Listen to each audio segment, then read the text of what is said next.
Hi, everybody. Welcome to Discover College Soccer. Today, I'm lucky enough to be joined by another Matt, Coach Matt Eggert at Governor State. Welcome, Coach. Thanks for having me. Yeah, thanks for being here. Early January in Chicago. What's your weather like today? We'll go with sunny. How about that? We'll Okay, all we'll, right, we'll bury we'll bury the rest of it. all right. Well, I'm not gonna lie. Even in Florida here, we're sunny, but for Florida, it's cold. We got that polar vortex is dipping all the way down here. Uh, Well, hey, it's funny. We were just talking about the coaches convention coming up this weekend, and it's right in your backyard. But you've got recruiting events to do, and I'm going to recruiting events this weekend. It's that high time of the year, right? Which is crazy. But for you guys, NAIA tournament team, men's program, ha- are you are you done and dusted with your 25s? You still picking a few pieces? Are you focused mostly on 26s? What's your timeline normally in a given year?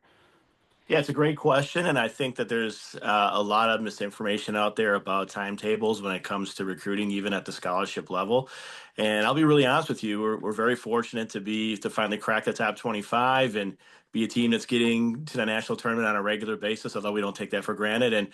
And we're almost exclusively focusing on 25 still, and we will for the rest of the spring. And one of the messages that I want to get out to your members and as many families as I can is that. I think there's an instance that if I didn't get recruited by about this time of year, that I may need to settle for something else, and that's just not the case.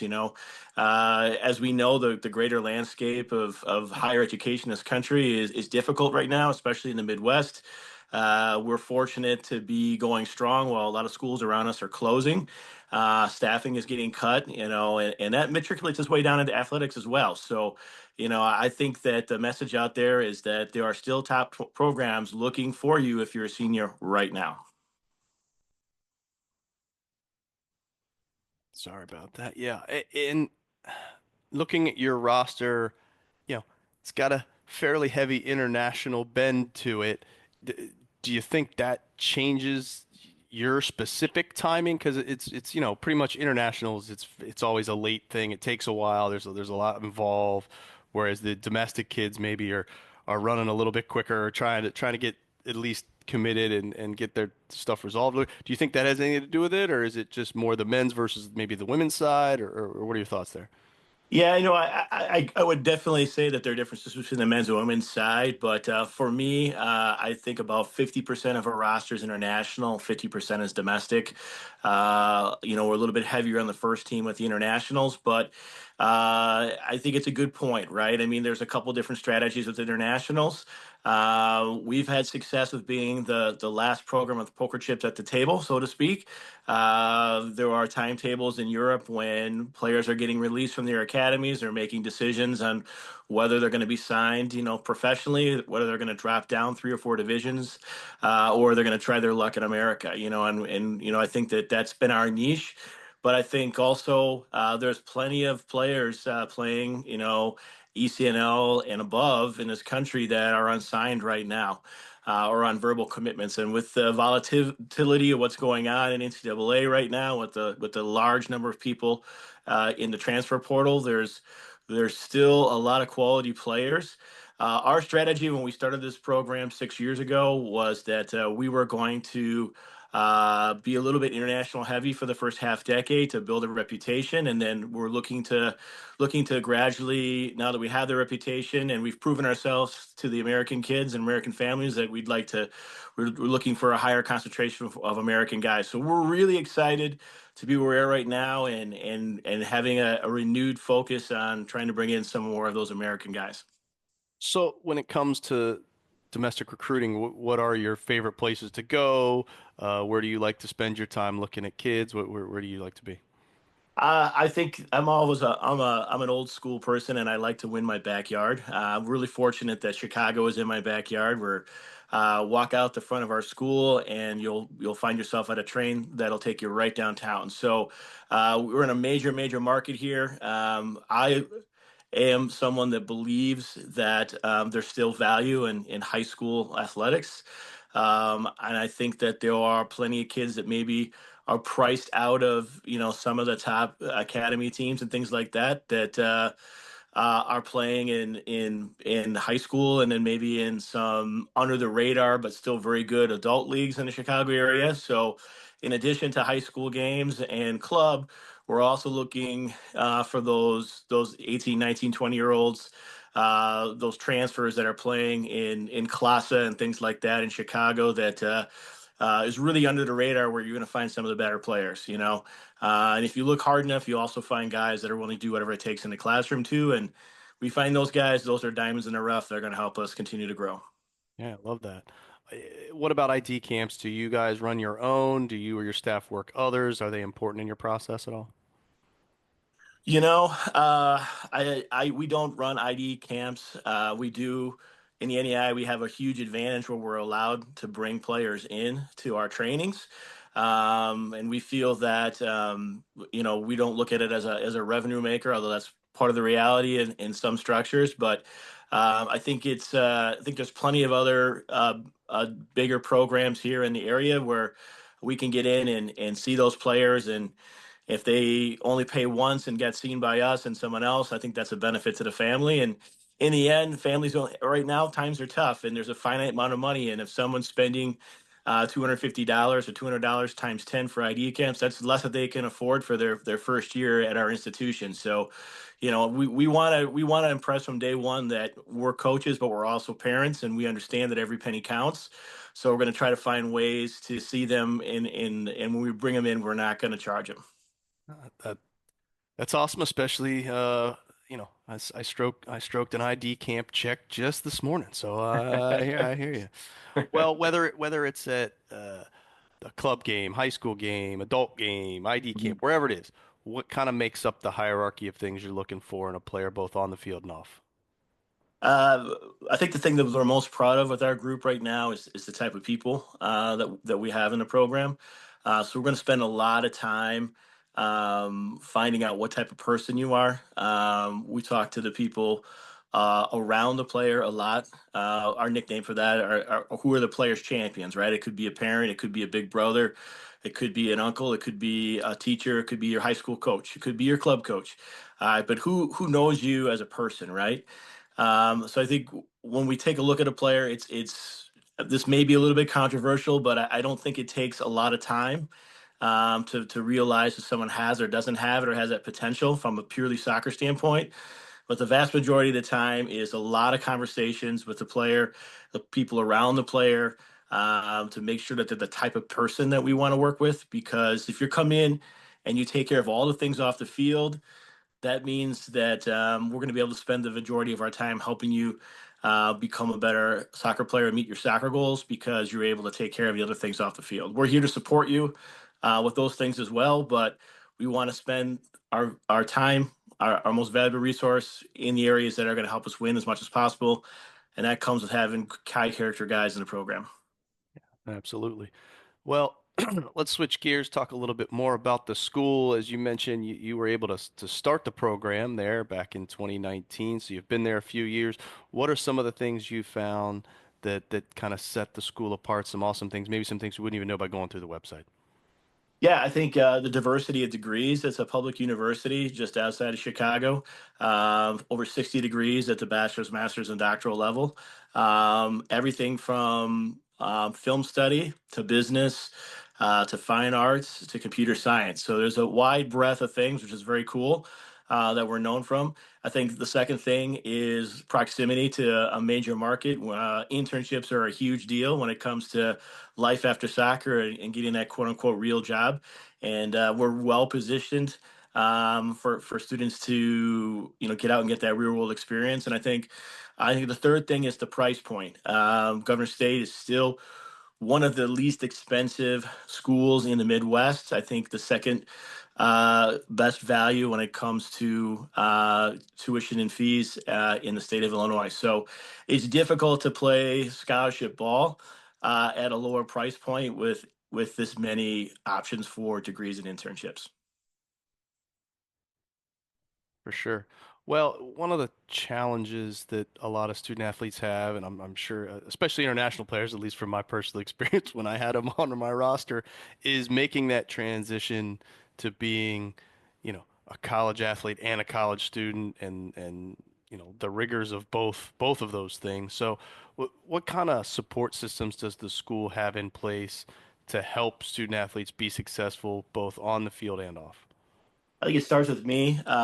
When my children were little, I stepped away from coaching and got a teaching certificate. So that's my area. That's and I've had real world experience in the classroom when it comes to intervention and English as a second language. So it starts with that. It's we have free tutors involved for all of our classes. We have check-ins and check-outs with the coaching staff. It's a really hands-on faculty as well, low class sizes. If you go to class, the professors are available. I'm proud of a lot of things, but I'm proud of the fact that in year six now, our team GPA for our entire program is above 3.3. I think it really surprises people that our first team GPA, which is, like we said, a little bit heavier international, the team GPA is right at about 3.6. So, do we need it that high? No, but we want people that are serious about the education side of things as well. And I think the reputation that we have around campus is that our guys go to class, they ask for help, they follow up, and the faculty has been absolutely fantastic with supporting those internationals and domestics that need that extra one-on-one help, whether it's Zooms, extra tutoring time, or one-on-ones in office hours. All right, that's great.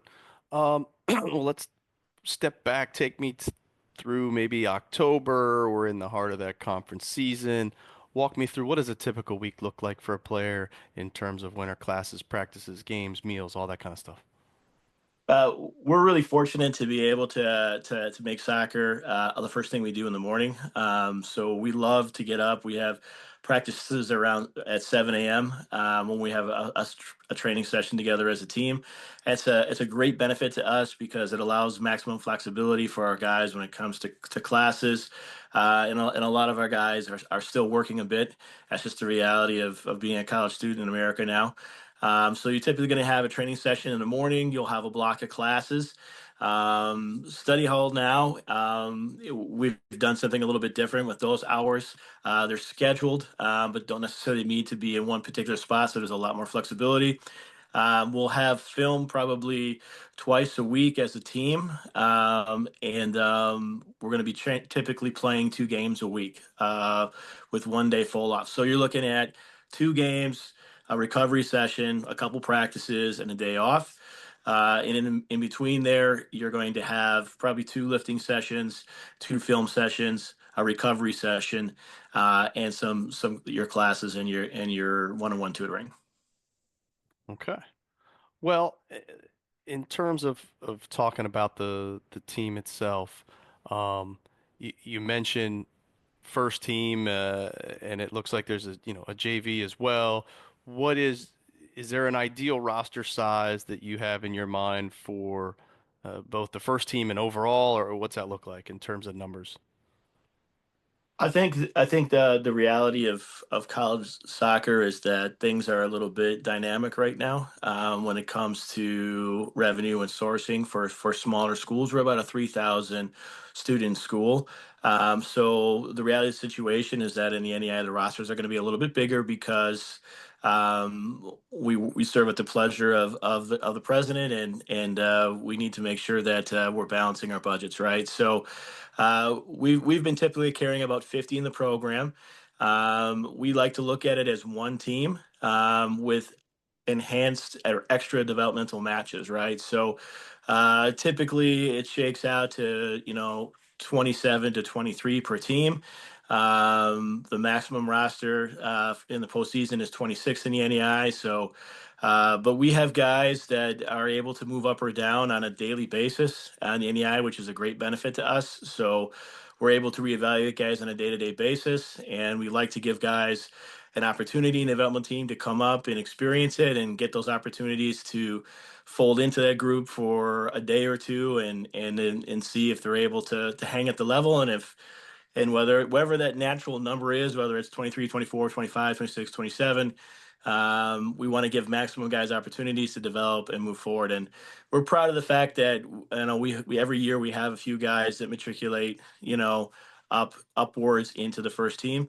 But it makes it a competitive environment for everybody, right? Because if guys are able to come up, that means that guys are also able to move towards the developmental side of things as well. So it's a great tool in the NAIA to have that flexibility where you can move guys on a daily basis from group to group.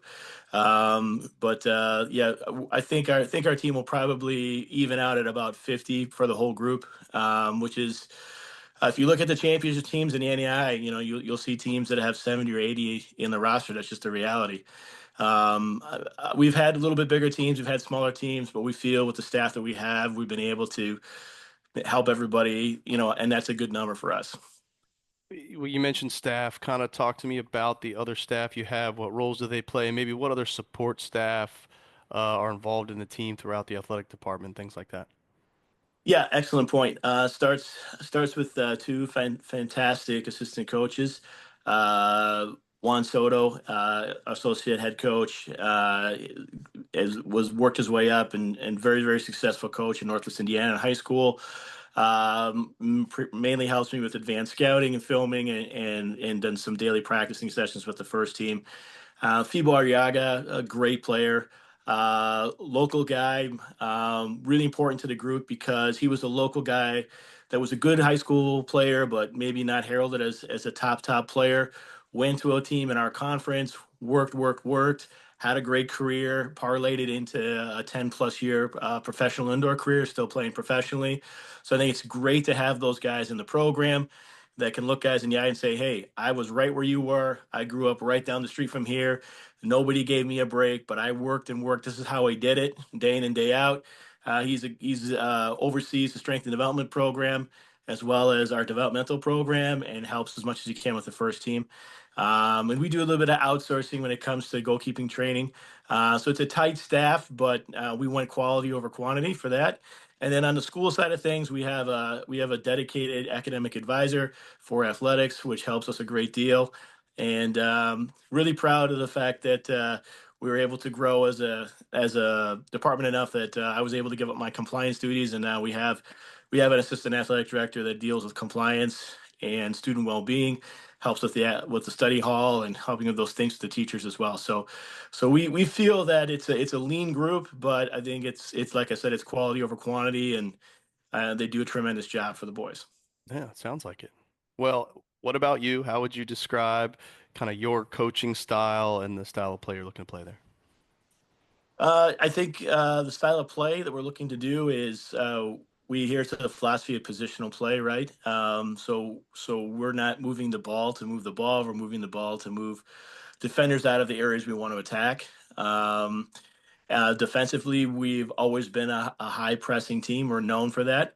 And then I think the thing that maybe has helped us attract top talent is that we've always had the edict that the final third belongs to the players. So it doesn't mean that we don't train in the final third, but we allow creativity. We encourage them to try things, to be aggressive, and year over year we've increased our goals for and to the point where we were second in the nation in the NEI this year in goals scored. So I think it's been a fun, exciting, fast-paced way to play, and credit goes to the players. But I think the style of play has really helped attract guys that they know they're going to come over here and they're going to get their opportunities to score, and at that point, it's on them to shine through, and they have for the most part. No, that's fantastic.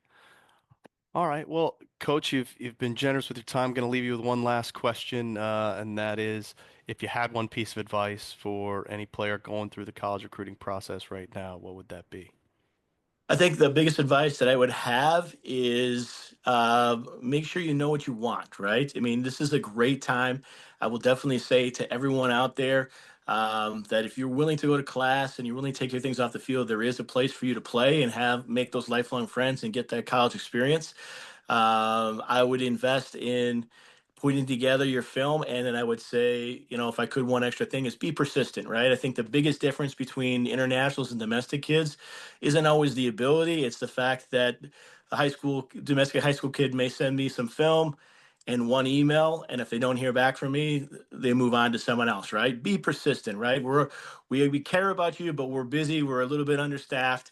Don't take no for an answer. Right? So know what you want. Go after it. Be persistent but polite with coaches, and you'll find your way. No truer words were spoken, Coach. Really appreciate that. That's for sure. Well, thanks for jumping on. Wish you the best of luck, and hopefully just keep getting one step closer to that national championship banner. Thank you, Matt. Appreciate your time. Thank you.